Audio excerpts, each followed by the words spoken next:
Misal tukul jalan-jalan dimanapun Anda berada, dari dunia nyata maupun gaib di seluruh alam semesta yang indah ini.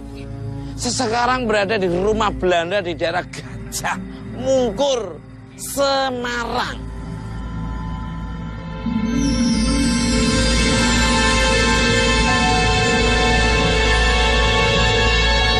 Mas Tukul, malam-malam kok sampai sini? Maaf, Mas siapa nih? Pak Imam, Pak Tukul. Pak Imam, sini Pak Imam. Nih kok, Pak Imam tahu aku ada di sini. Saya kan yang jaga rumah sini. Oh, ada suara manggil-manggil. Jadi, Pak Imam. Terus gimana Pak Imam? Rumah ini sebetulnya udah berapa lama tidak dihuni nih?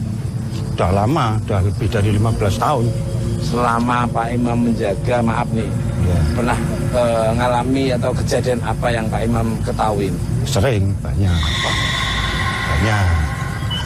Ada kuntilanak. Kuntilanak di sebelah mana? Di sini. Lokasinya. Merinding atau merinding? Anak-anak kecil. Kecil. Terus? Ada perempuan Belanda. Perempuan Belanda? Ya. Terusnya Mas Tukul. Ada apa? Kakek-kakek itu. Iya, belah sana. Bisa temenin saya di dalam kan? Wah, kalau malam-malam saya nggak berani. Mas Tukul aja, monggo silakan. Gitu. Katanya jaga di sini udah kurang lebih 4 tahun dulu nemenin kok. Saya biasanya jaganya cuma di luar, nggak berani masuk. Ya, terima kasih Pak Imam. Sama-sama Mas Tukul. Tapi Ya. nanti suatu waktu aku minta tolong bantuan ya. Ya, siap Mas Tukul.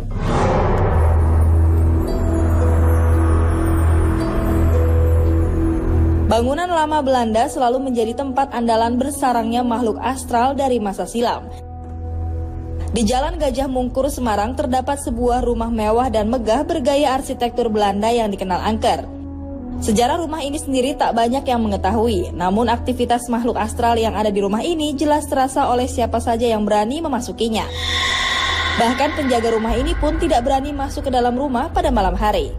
Menurutnya terdapat sosok-sosok seperti kuntilanak, nenek-nenek dengan wajah menyeramkan yang sering terlihat di dalam rumah ini. Tak hanya itu, kecelakaan pun sering terjadi di jalan raya depan rumah Belanda ini.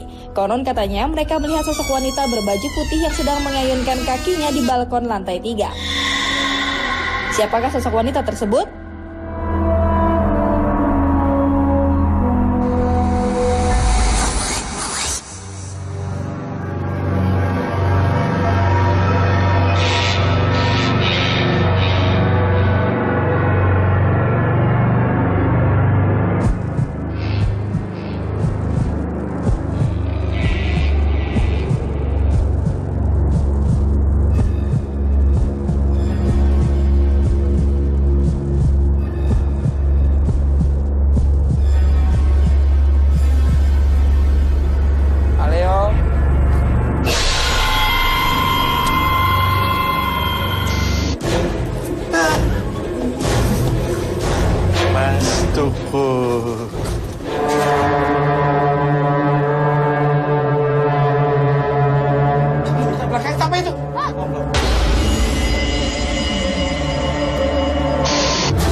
Mau lihat ke dalam yuk, Mas.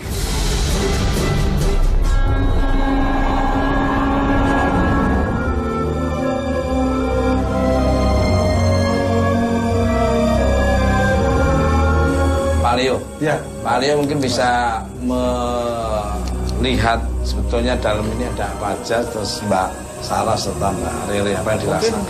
Kalau yang khususnya di ruangan ini ya Mas, saya melihat ada sosok laki-laki, tadi ada di tengah sini, pas kita masuk dia agak mundur, sekarang dia berdiri di sini Mas Tukul. Betul. Ya saya merasa di sini juga merinding. Jadi laki-laki ini adalah datangan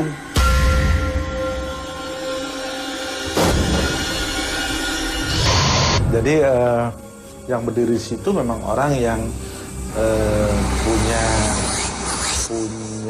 kepentingan sehubungan dengan kecelakaan yang terjadi sekitar 9 sampai 11 tahun yang lalu di sekitar sini. Gimana Pak Leo? Yuk, Pak Leo mau ke sana. kita lihat lagi tadi kan Rere ngelihat penampakan di situ. Kita Leo mau lihat dekati, sana. kita lihat. Aku ke atas ya, tapi Mas Teguh sama... Lah, itu. Iya, aku ajak Rere.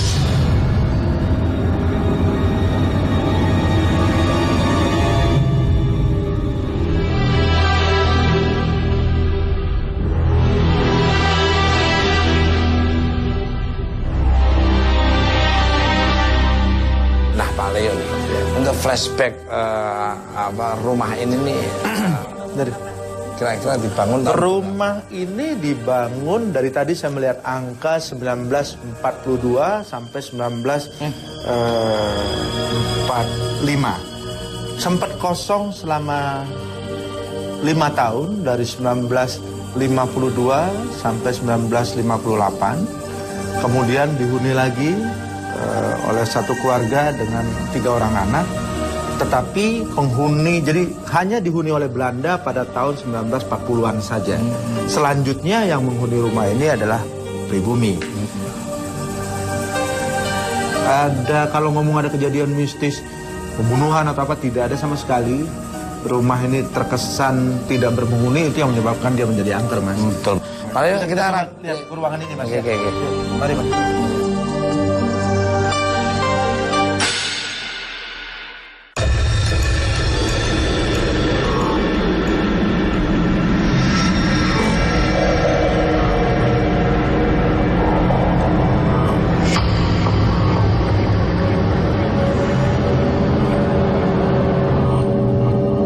Ini memang di sini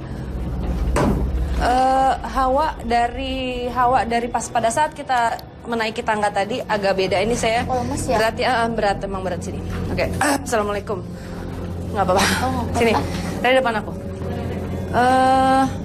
Jadi tadi memang kita melihat sosok anak kecil. Sosok anak kecil yang saya lihat dengan jelas itu ada 2 perempuan dan laki-laki ya. Yang perempuannya itu kisaran umur 8 tahun. Mukanya itu seperti campur gitu. Mau Rere apa rasanya? Agak tapi Kayak bule tapi bukan kan. Rere lihat ya? Belanda bukan sih? Iya. Jadi gini ceritanya. Sekarang anaknya ada di sebelah saya. Jadi dia itu adalah ibunya itu pribumi. Jadi yang bahasanya ya dia dihamili sama orang Belanda dan kemudian sampai akhirnya melahirkan anak ini.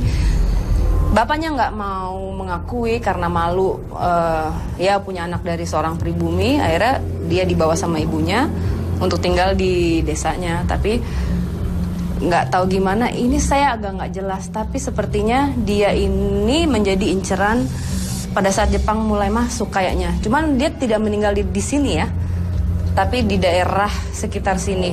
Kenapa dia sampai di sini? Karena memang mereka melihat ada tempat kok yang kosong dan lembab dan tidak dipakai. Akhirnya mereka memutuskan ke sini. Pindah agak ke situ yuk, coba.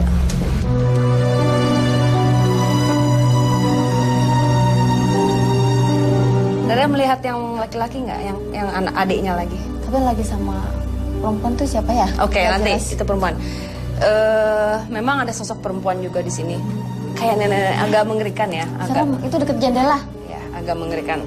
Dan sekarang memang betul kata Rere di pojokan sini. Oke. Sini. Aku nggak kuat tau. Nggak apa-apa. Kenapa?